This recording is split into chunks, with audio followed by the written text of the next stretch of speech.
अच्छा बेटा, अब हमने डिस्टेंस फॉर्मूला देखना है, जो ये भी आपने पढ़ा है छोटी क्लास में। डिस्टेंस बिटवीन टू पॉइंट्स, दो नुकात के दरमियान, दो पॉइंट्स के दरमियान डिस्टेंस कैसे फाइंड किया जाएगा। देखो बेटा, एक प्लेन बनाया, इस प्लेन में मैंने दो पॉइंट्स ले लिए, एक पॉइंट ये है, दूसरा पॉइंट ये है, ठीक हो गया। ये जो फर्स्ट पॉइंट है इसका नाम रख देते हैं P1,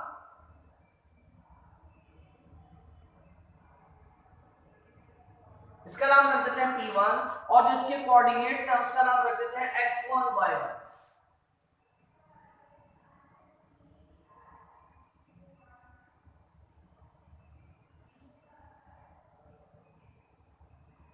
और जो दूसरा पॉइंट है वो है P2,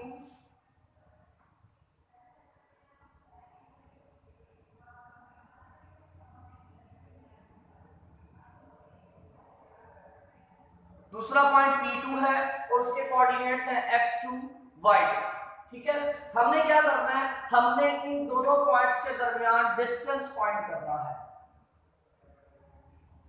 कि वो डिस्टेंस क्या होगा। तो बेटा डिस्टेंस फॉर्मूला है जो कि आप पढ़ते आ रहे छोटी क्लास से, P1 और P2, इन दोनों के दरमियान हमने फाइंड करना है डिस्टेंस, जिसको हम d का नाम भी दे सकते हैं। और ये कैसे आएगा, x2 माइनस x1, दोनों के कोऑर्डिनेट्स को माइनस करना है और स्क्वायर कर देना है, प्लस y2 माइनस y1, उसका भी स्क्वायर कर देना है और फिर स्क्वायर रूट ले लेना है। ठीक है, दोनों के x कोऑर्डिनेट्स को माइनस करके स्क्वायर कर दो, दोनों के y कोऑर्डिनेट्स को माइनस करके स्क्वायर कर दो, दरमियान में प्लस लगाना फार्मूले का और फिर स्क्वायर रूट। ठीक है, तो या फिर हम इसको इस तरह से भी लिख सकते हैं,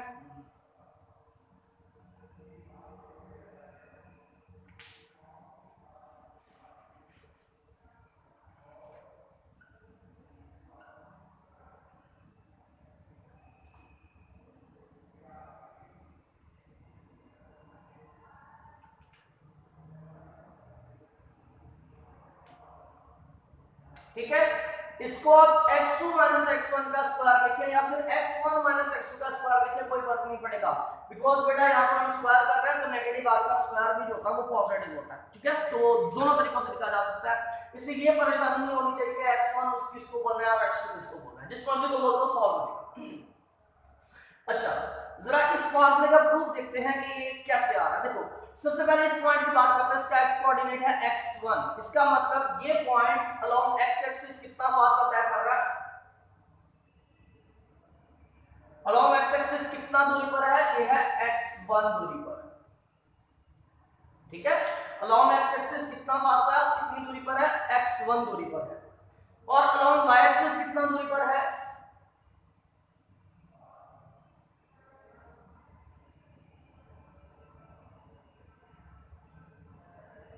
ठीक है, y1 दूरी पर है। ये point along x axis x1 दूरी पर है, अलोंग y एक्सिस y1 दूरी पर है, y1 डिस्टेंस पर है। जरा इस सेकंड पॉइंट की बात करते हैं, ये second point along x axis कितना फासला पर है, कितनी दूरी पर है।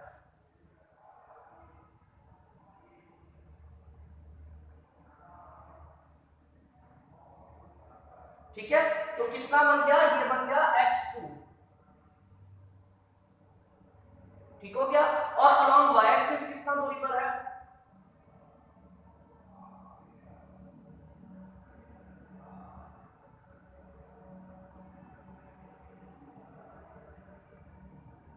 ठीक हो गया, ये वाला पॉइंट अलोंग x एक्सिस इतना दूरी पर है और ये वाला पॉइंट अलोंग x एक्सिस इतना दूरी पर है। ठीक है, जबकि ये वाला पॉइंट अलोंग y एक्सिस कितना फासले पर है, इतना, जबकि नीचे वाला पॉइंट अलोंग y एक्सिस कितना फासले पर है, इतना फासले पर है। हमने क्या करना है, इन दोनों के दरमियान डिस्टेंस फाइंड करना है कि जी डिस्टेंस क्या होगा इन दोनों के दरमियान, d।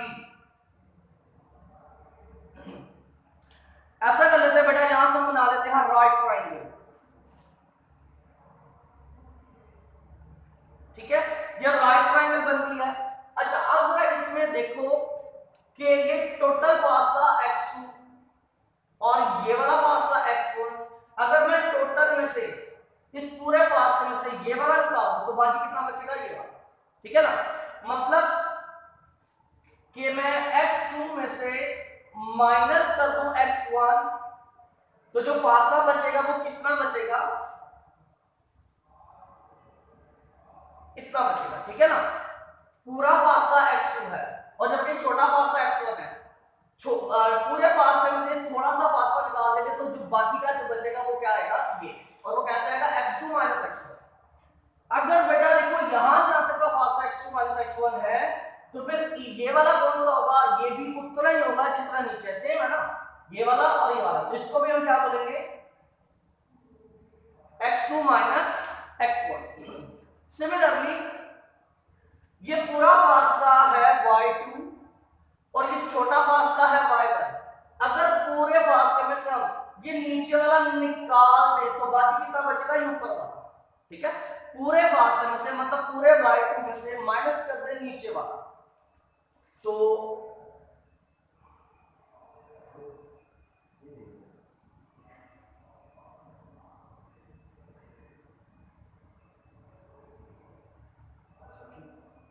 ठीक है, y2 माइनस y1 ये कितना फासला होगा, इतना।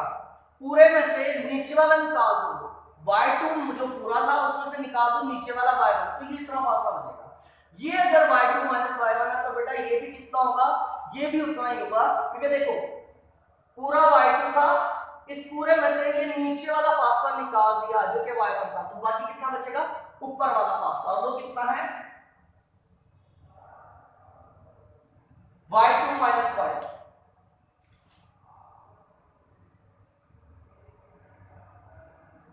ठीक हो गया। यहां से लेके यहां तक कितना फासला आ रहा है, y2 माइनस y1। यहां से लेके यहां तक कितना फासला आ रहा है, x2 माइनस x1। तो ये बेटा राइट ट्रायंगल है, राइट ट्रायंगल का आपको पता है पाइथागोरस थ्योरम लगता है। पाइथागोरस थ्योरम आपको याद होगा,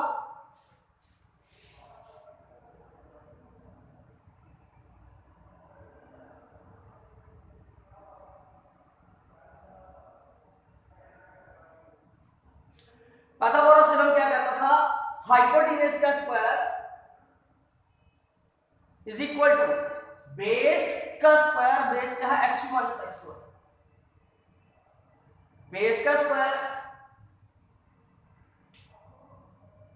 प्लस परपेंडिकुलर का स्क्वायर। परपेंडिकुलर क्या है, ये वाली साइड, मतलब अगर हम इसको कह देंगे थीटा, अगर ये थीटा मान लें तो थीटा के सामने वाली साइड क्या होती है, परपेंडिकुलर, और वो क्या है, y2 माइनस y1 का स्क्वायर। ठीक हो गया। ये बेटा हमने पाइथागोरस थ्योरम अप्लाई किया, हाइपोटेन्यूज का square is equal to base का स्क्वायर जमा परपेंडिकुलर का square, taking square root on both side.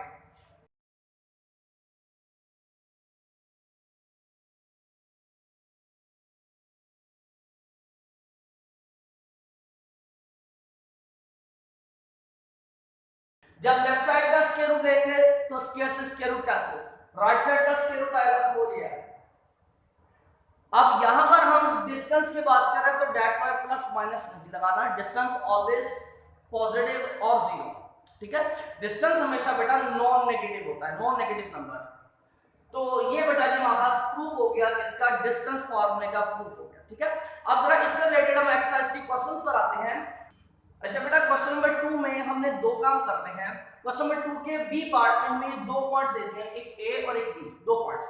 इसी तरह क्वेश्चन नंबर 2 के ए पार्ट में भी दो पॉइंट्स दे दिए, ठीक है। वो जैसे इसको सॉल्व करो सेम मैथड उसको आपने करना है, ठीक है।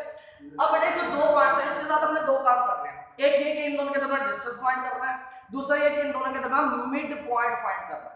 इन दोनों पॉइंट्स को मिलाने से जो लाइन बनेगी उस लाइन का जो मिड पॉइंट है वो भी हमने फाइंड करना है।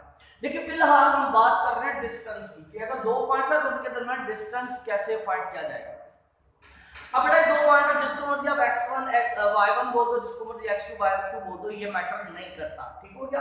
अगर मतलब कह लो कि जी ये हमारे पास x1 y1 है तो ये फिर क्या हो जाएगा x2 और y2। तो डिस्टेंस फॉर्मूला लिखते हैं, वी नो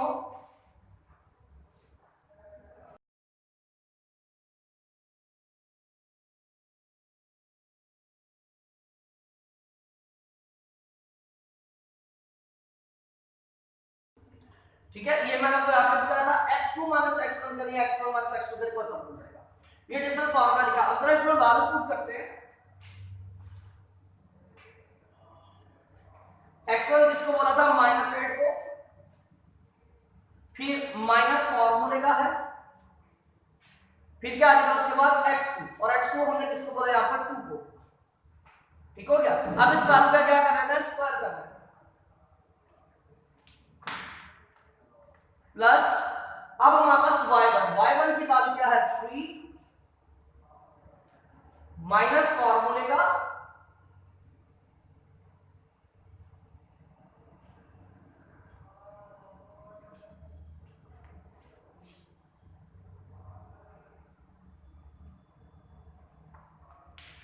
ठीक है, y1 की जगह पर उसके बाद 3 कर दी, फिर आगे माइनस फॉर्मूले का, उसके बाद क्या रहा y2, और y2 की वैल्यू क्या है -1। तो ये माइनस और ये फॉर्मूले का माइनस क्या हो जाएगा, प्लस हो जाएगा, और साथ में क्या आ जाएगा 1, और इस वैल्यू का क्या कर देना फिर हमने स्क्वायर और स्क्वायर रूट। तो ये हमारे पास क्या आएगा -8 -2 -10 का स्क्वायर प्लस 3 + 1 4 का स्क्वायर और स्क्वायर रूट। लेकिन ये वाली वैल्यू नेगेटिव है, इससे ब्रैकेट जरूरी है। माइनस का स्क्वायर करेंगे वो खत्म हो जाएगा, प्लस में हो जाएगा 10 का स्क्वायर क्या आ जाएगा 100, 4 का स्क्वायर क्या आ जाएगा 16, स्क्वायर रूट कर ले, 100 में 16 ऐड कर ले, 1 1 6 का स्क्वायर रूट आ गया। ये बेटा जी हमारे पास डिस्टेंस निकल आया इन दो पॉइंट्स के दरमियान।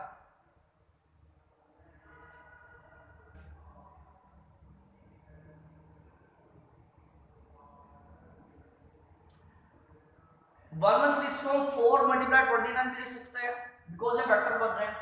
अब ये 4, ये जो फैक्टर है ये 2 का स्क्वायर बनता है, तो इसके स्क्वायर से तो स्क्वायर रूट कैंसिल हो जाएगा, तो क्या आ जाएगा 2 आ जाएगा, और इसका तो स्क्वायर नहीं बनता किसी बात को, ये आ जाएगा।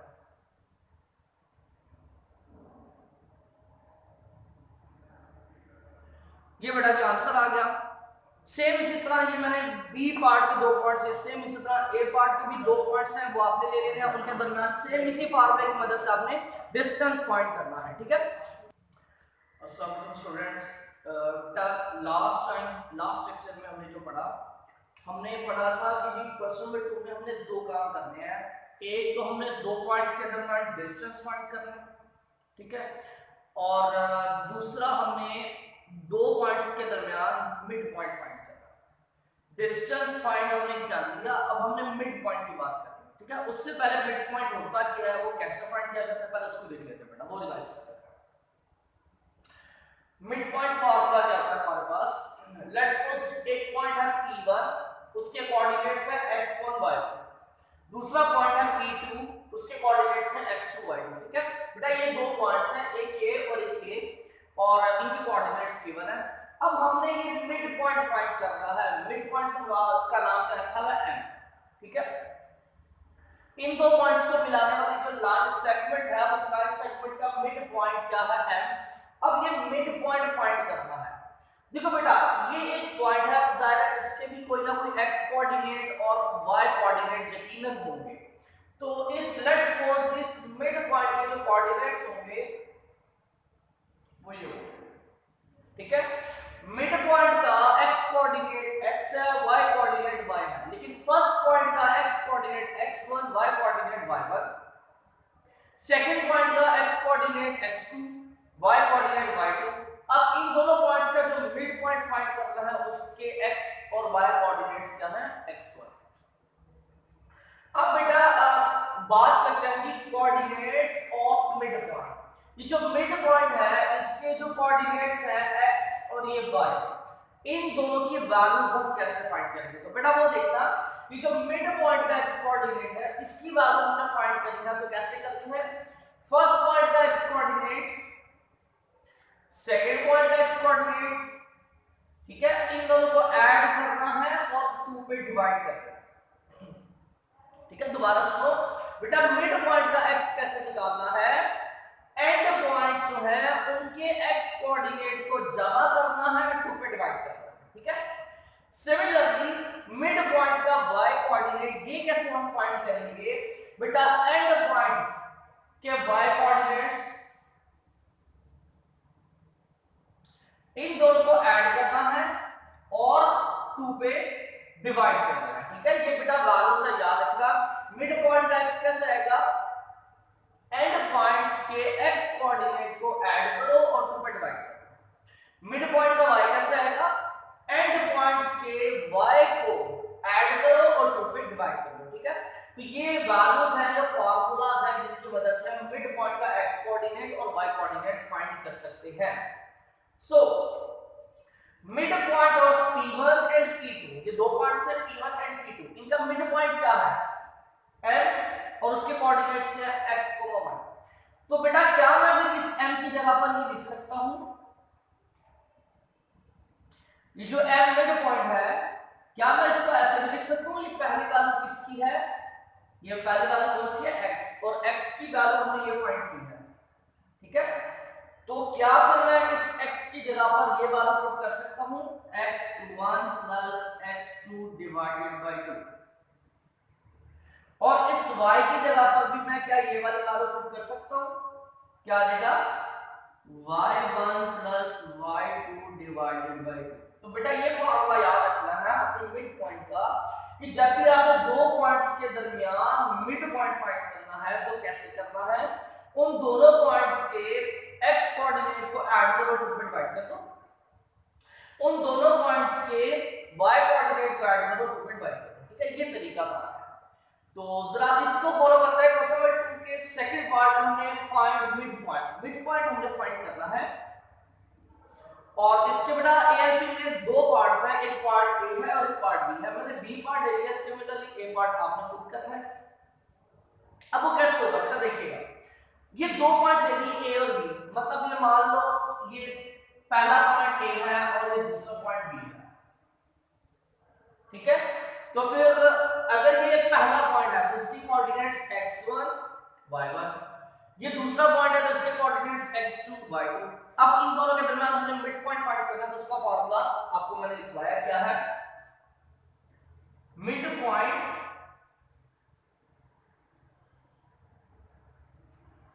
ऑफ ए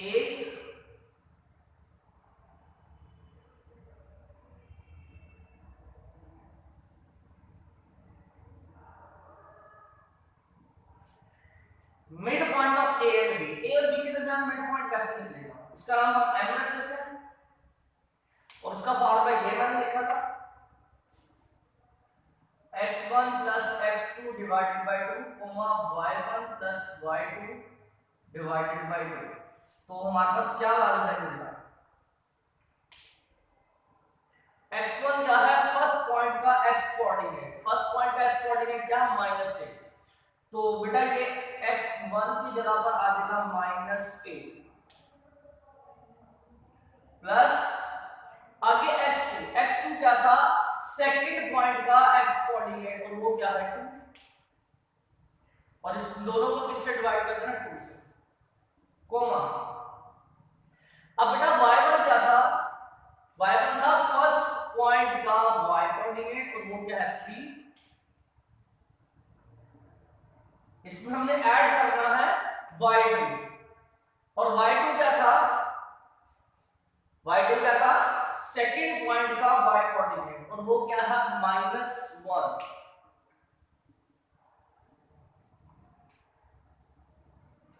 ठीक है, ऐसे जाएगा। तो यहां और डिवाइड किससे कर देना, इसको 2 से डिवाइड कर देना, यहां पर क्या आ जाएगा बेटा, प्लस माइनस -1 डायरेक्ट लिख दो इसको, तो बेटा यहां से क्या बनेगा answer,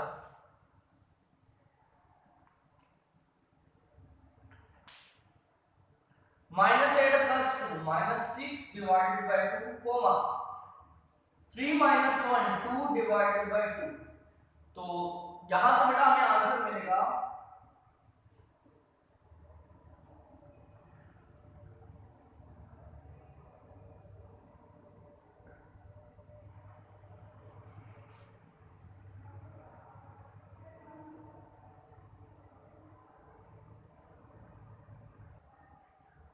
mid point of A and B क्या आएगा हमारे पास m,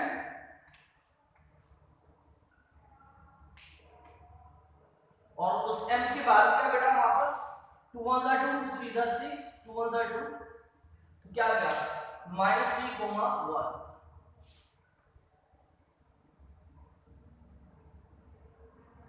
तो ये बेटा जी m पॉइंट है जिसके कोऑर्डिनेट्स -3,1 है। ये पॉइंट बेटा मिड पॉइंट है इन दोनों का, ठीक है। तो याद रख लेना जब भी दो पॉइंट्स दिए गए आपको मिड पॉइंट फाइंड करना तो आपने क्या करना है उन दोनों के x कोऑर्डिनेट को ऐड करके 2 पे डिवाइड कर देना है, उन दोनों के y कोऑर्डिनेट को ऐड करके 2 पे डिवाइड करना है, ठीक है ना। तो इस तरह से आपका मिड पॉइंट आ जाएगा। सिमिलरली बेटा आपने इसका पहले b पार्ट कर दिया, सिमिलरली आपने इसका a पार्ट कर दिया। नेक्स्ट क्वेश्चन बेटा क्वेश्चन नंबर 4 का पार्ट 1 है और जो एमपी में है, और इस क्वेश्चन में क्या कह रहा है हमें शो दैट साबित करें the points a b and c। ये 3 पॉइंट्स आपको देखने हैं, हमने साबित करना है कि जो तीनों पॉइंट्स हैं are vertices of a right triangle, ठीक है। हमने साबित ये करना है कि जो तीनों पॉइंट्स हैं बेटा राइट ट्रायंगल के कॉर्नर पॉइंट्स हैं, वर्टिसेस बोलते हैं कॉर्नर पॉइंट्स को, ठीक है ना। अब वो क्या मतलब है इसका, हम कैसे साबित करेंगे बेटा। देखो अगर कोई वापस राइट ट्रायंगल हो,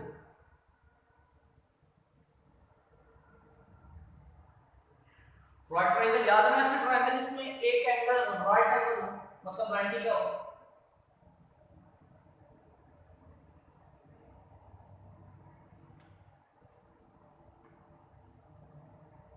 ठीक है। ऐसे ट्रायंगल इसमें एक एंगल क्या हो 90 का हो, और 90 का एंगल भी किसी ना किसी वर्टेक्स पे बनेगा। अब इस क्वेश्चन में वो 90 का एंगल वर्टेक्स ए पे बनेगा, बी पे बनेगा, सी पे बनेगा, हमें नहीं पता। इसलिए यहां पर वर्टेक्स ए भी हो सकता है, बी भी हो सकता है, सी भी हो सकता है, कोई सा भी हो सकता है, हमें नहीं पता कौन सा होगा, ठीक है। कोई बात नहीं। अब आपको इतनी चीजें याद होंगी राइट ट्रायंगल से रिलेटेड जो बचपन से पढ़ते आ रहे हैं कि 90 डिग्री के सामने वाली जो साइड है मतलब यहां से लेकर यहां तक का जो फासला है, जो डिस्टेंस है इन दो पॉइंट्स के दरमियान, इसको हम हाइपोटेन्यूस बोलते हैं, ठीक है। फिर अगर यहां पर हम थीटा मान लें तो थीटा के ऑपोजिट साइड मतलब यहां से लेकर यहां तक का जो डिस्टेंस है इन दो पॉइंट्स के दरमियान जो डिस्टेंस है इसको परपेंडिकुलर बोलते हैं। और जो लास्ट साइड होती थी जो यहां से लेकर यहां तक की लंबाई लेंथ जो इन पॉइंट्स के दरमियान का डिस्टेंस है इसको हम बेस बोलते हैं, ठीक है। अब आपको पाइथागोरस थ्योरम याद हो तो पाइथागोरस थ्योरम क्या था बेटा, पाइथागोरस थ्योरम कहता था कि जी हम अगर परपेंडिकुलर का स्क्वायर करें और बेस का स्क्वायर करें और उनको ऐड करें तो बेटा इसका आंसर वही आएगा जो हाइपोटेन्यूस के स्क्वायर का आंसर होता है। ये हमने पाइथागोरस थ्योरम पढ़ा था। क्या बोला था हमने, पाइथागोरस थ्योरम क्या बोलता था, पाइथागोरस थ्योरम कहता था कि ये वाली लंबाई लेंथ का स्क्वायर प्लस ये वाली लेंथ का स्क्वायर इज इक्वल किसके होगा, थर्ड वाली लेंथ के स्क्वायर के इक्वल होगा। ये पाइथागोरस थ्योरम ने बोला। तो अगर ऐसी कंडीशन बन जाए दो साइड्स की लेंथ का स्क्वायर करके ऐड करने से तीसरी साइड की लेंथ के स्क्वायर के इक्वल आ जाए तो ये सिचुएशन होती है पाइथागोरस थ्योरम की। और ये पाइथागोरस थ्योरम बेटा सिर्फ राइट ट्रायंगल के लिए बनता है। तो मतलब जोन सी ट्रायंगल पाइथागोरस थ्योरम को सेटिस्फाई करेगी, पाइथागोरस थ्योरम को सेटिस्फाई करेगी उस ट्रायंगल को हम राइट ट्रायंगल, ठीक है।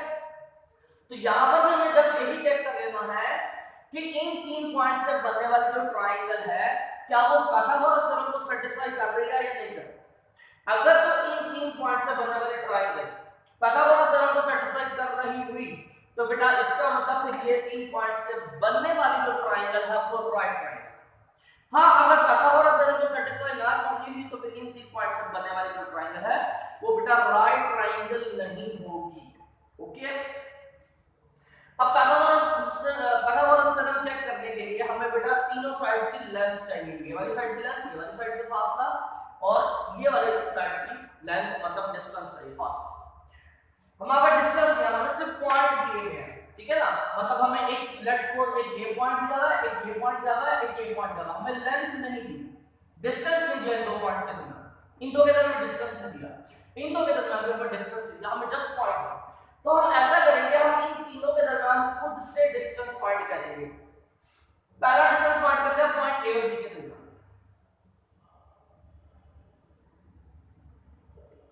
अब डिस्टेंस फार्मूला आपको याद होगा x2 - x1 का स्क्वायर प्लस y2 - y1 का स्क्वायर और square root which is equal to, हम a और b के दरमियान डिस्टेंस फाइंड कर रहे हैं, हम इन दो पॉइंट्स के दरमियान डिस्टेंस फाइंड कर रहे हैं।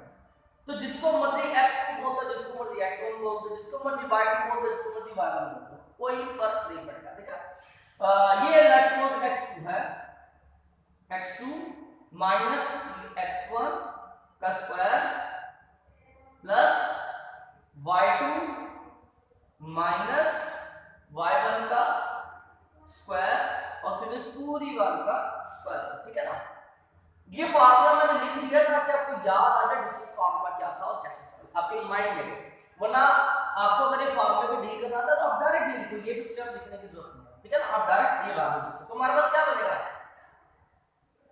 जीरो ऐड करेंगे सब्ट्रैक्ट करेंगे कोई फर्क नहीं पड़ेगा, ठीक है।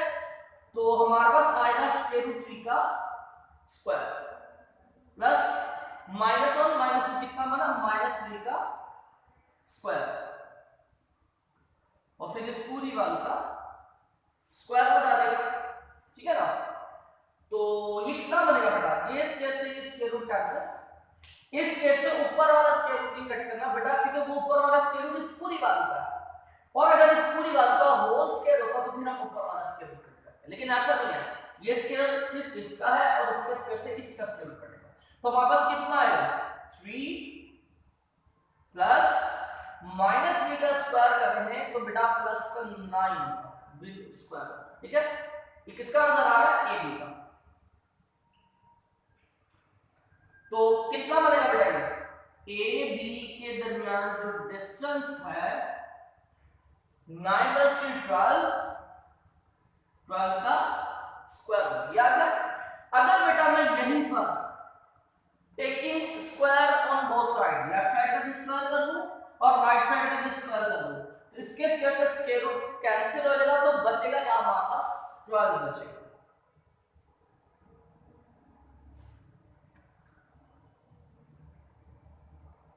ठीक है। ये हम कर लेते हैं, इसका नाम इक्वेशन 1 बन जाता है। अब यहां पर मैंने स्क्वायर क्यों किया बेटा, देखो ए बी ये कोई साइड है, ए बी हो सकता है ये वाली साइड हो, ये वाली साइड हो या ये वाली साइड हो, कोई एक साइड है, हमें पाइथागोरस थ्योरम में क्या करना है, हमें तीनों साइड्स का स्क्वायर चाहिए, तीनों साइड्स का क्या चाहिए, स्क्वायर, दैट्स व्हाई मैंने यहां पे स्क्वायर के फॉर्म में आंसर निकाला। अच्छा नेक्स्ट बेटा हमने ए और बी का डिस्टेंस निकाल दिया, अब हम बेटा ए और सी का डिस्टेंस निकालेंगे। सेम इसी तरह मैं आपके पास फार्मूला लिखूंगा, डायरेक्ट डाल दूंगा, ठीक है ना। ये पहला पॉइंट है, दूसरा पॉइंट है, तो मान लो ये x1 y1 है, मान लो ये x2 y2 है, तो इनके दरमियान डिस्टेंस निकाल लेते हैं।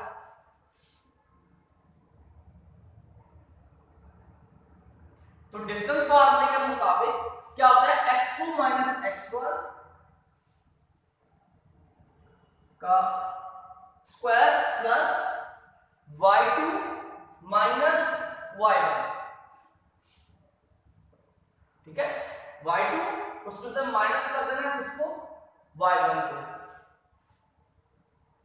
इसका स्क्वायर विद स्क्वायर।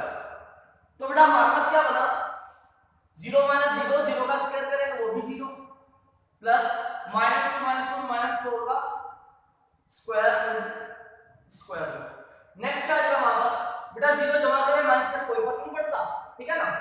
तो -4 का स्क्वायर करेंगे तो प्लस का 16 आएगा फिर स्क्वायर, ठीक है ना। नेगेटिव वैल्यू का स्क्वायर करना है तो नेगेटिव साइन खत्म, 16 और साथ में क्या आ गया, स्क्वायर रूट आ गया। तो 16 ये आ गया ए सी की वैल्यू किस फॉर्म में आ गई, स्क्वायर रूट 16। अगर मैं यहीं पर बेटा taking square on both side, मैं लेफ्ट साइड का भी स्क्वायर कर रहा हूं और राइट साइड का भी स्क्वायर कर रहा हूं। राइट साइड का स्क्वायर करूंगा तो स्क्वायर से स्क्वायर रूट कैंसिल हो जाएगा, तो फिर क्या बचेगा 16 बचेगा।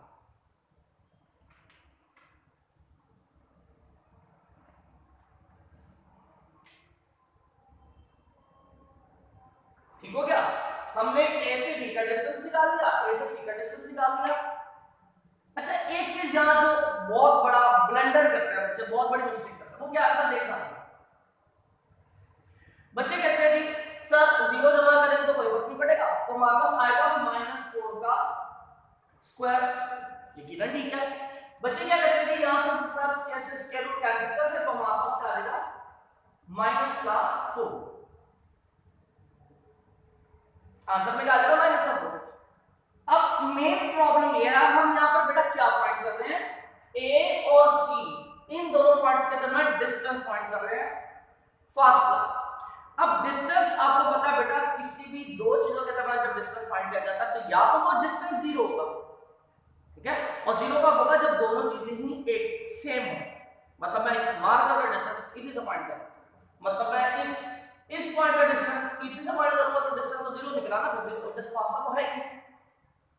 तो जब भी दो चीजों के दरमियान डिस्टेंस निकाला जाता है तो या तो डिस्टेंस जीरो होता है या फिर जीरो से बड़ा पॉजिटिव होता है। लेकिन यहां पर डिस्टेंस का आंसर क्या आ रहा है, नेगेटिव। बेटा ये लॉजिकली कोई बात समझ में नहीं आती कि डिस्टेंस नेगेटिव मतलब -4 डिस्टेंस का क्या मतलब है।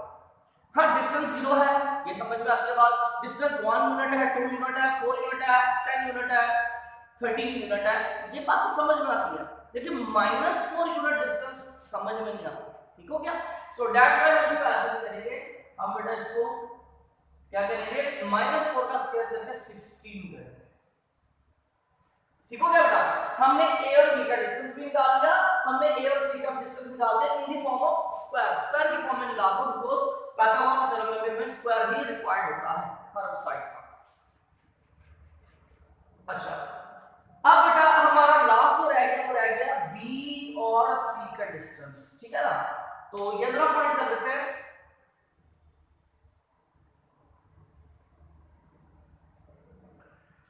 अब इनके दरमियान डिस्टेंस फाइंड करना है, तो जिसको मर्जी x1 जिसको मर्जी x2 जिसको मर्जी y1 जिसको मर्जी y2 आप बोल सकते हो। देखो लेट्स सपोज ये x2 है ये x1 है या x1 है ये x2 है, जैसे मर्जी कर लो, ठीक है ना, x1 x2 y1 y2। हमने डिस्टेंस निकालना, डिस्टेंस को आपको पता है x2 x1 का होल स्क्वायर करें या फिर x1 x2 का होल स्क्वायर करें, बात एक ही होती है, आपको पहले बताया था।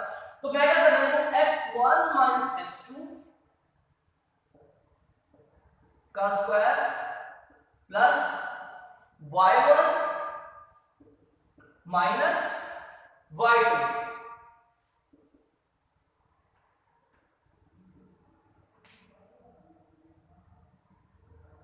का होल स्क्वायर और फिर इस पूरी वैल्यू का स्क्वायर। अगर मैं इसको यहीं पे डायरेक्ट सॉल्व करूं तो हमारे पास क्या रहेगा, ये माइनस तो फॉर्मूले का और ये माइनस कहां से आ रहा है, वो इस y2 से, ठीक है ना, तो हमारे पास क्या बनेगा माइनस माइनस प्लस का 2 बनेगा।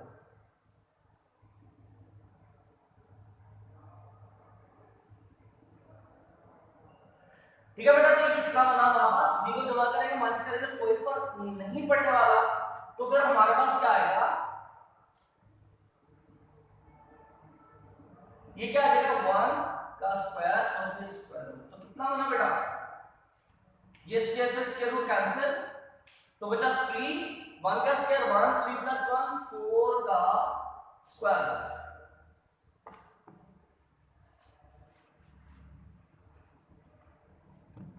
तो हमारे पास क्या आएगा, साइड BC का आंसर आ रहा है 4 का स्क्वायर रूट। तो अगेन वही काम, taking square on both side, left side का भी स्क्वायर राइट साइड का भी स्क्वायर, राइट साइड का स्क्वायर करना स्क्वायर से स्क्वायर रूट कैंसिल, तो हमारे पास क्या आ जाएगा 4।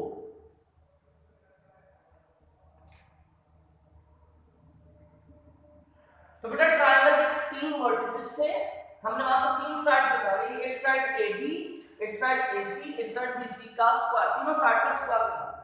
अब जरा गौर करो बेटा, अगर मैं इन दोनों साइड के स्क्वायर को ऐड करता हूं तो क्या तीसरी साइड का स्क्वायर नहीं आ जाता ना,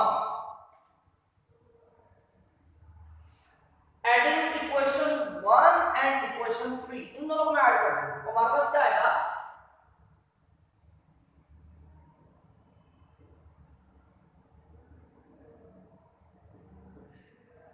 इन दोनों को ऐड कर देंगे, ठीक है ना, इक्वेशन 1 एंड इक्वेशन 3।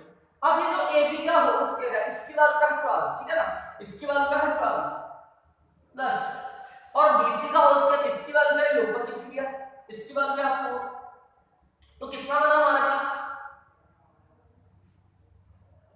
तो कितना बना हमारे पास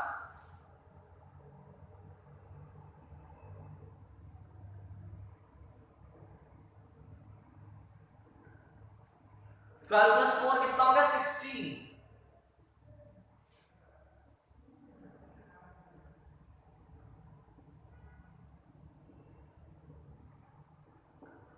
ठीक है।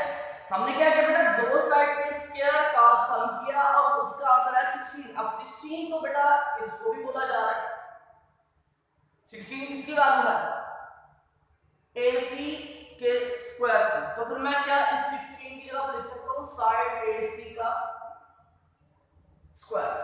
तो बेटा आप गौर करो, क्या ये कुछ पाइथागोरस थ्योरम से मिलती जुलती चीजें बताइए। पाइथागोरस थ्योरम क्या बोला था मैंने, परपेंडिकुलर का स्क्वायर और बेस का स्क्वायर, दो साइड का स्क्वायर करके इनको ऐड करें तो किसके इक्वल होता है, तीसरी साइड के स्क्वायर के इक्वल होता है, ये बोला था पाइथागोरस थ्योरम। तो ये भी तो वही है, दो साइड के स्क्वायर करके ऐड किया तो वो आंसर तीसरी साइड के स्क्वायर के इक्वल आ गया। तो इसका मतलब इन तीन वर्टिसेस से जो ट्रायंगल बन रही है वो पाइथागोरस थ्योरम को सेटिस्फाई कर रही है। अगर पाइथागोरस थ्योरम सेटिस्फाई हो तो इसका मतलब इन तीन वर्टिसेस से जो ट्रायंगल बन रही है वो कौन सी ट्रायंगल बन रही है, राइट ट्रायंगल बन रही है, क्योंकि पाइथागोरस थ्योरम बेटा राइट ट्रायंगल के लिए होता है।